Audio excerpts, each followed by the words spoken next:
સ્થાનિક સ્વરાજ્યની ચૂંટણીને લઈ અને ભાવનગરમાં રાજકીય ગરમાવો. કોળી સમાજના આગેવાન નવનીત બાલદિયા જોડાયા કોંગ્રેસમાં.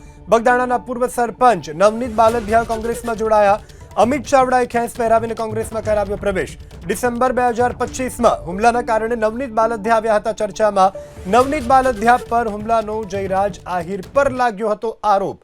તો સ્થાનિક સ્વરાજ્યની ચૂંટણી પહેલા ભાવનગરમાં રાજનીતિ તેજ થઈ છે. રાજકીય ગરમાવો જોવા મળી રહ્યો છે. કોળી સમાજના આગેવાન નવનીત બાલદિયા જોડાયા કોંગ્રેસમાં. સંવાદદાતા પાર્થ મજેઠિયા ફોન લાઈનથી જોડાઈ ચૂક્યા છે. પાર્થ, શું વધુ વિગતો?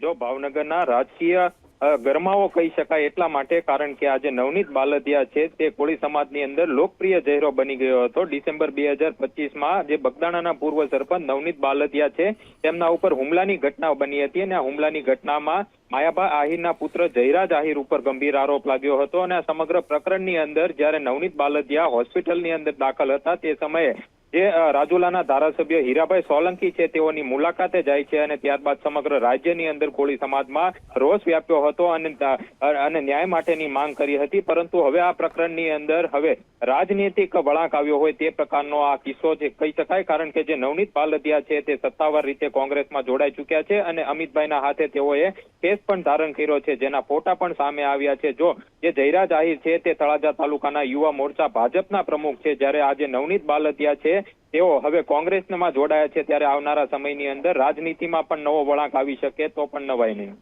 જી પાર્થ, સમગ્ર જાણકારી બદલ આભાર. તો કોળી સમાજના આગેવાન છે નવનીત બાલદિયા કે જેઓ કોંગ્રેસમાં જોડાયા છે. આજે પ્રદેશ પ્રમુખ અમિત ચાવડાના હસ્તે તેઓએ ખેસ ધારણ કર્યું છે અને કોંગ્રેસમાં જોડાયા છે. ડિસેમ્બર 2025માં હુમલાના કારણે નવનીત બાલદિયા ચર્ચામાં આવ્યા હતા. નવનીત બાલદિયા ઉપર હુમલાનો જયરાજ આહિર પર આરોપ લાગ્યો હતો. તો સ્થાનિક સ્વરાજ્યની ચૂંટણી પહેલા જ ભાવનગરમાં રાજકીય ગરમાવો.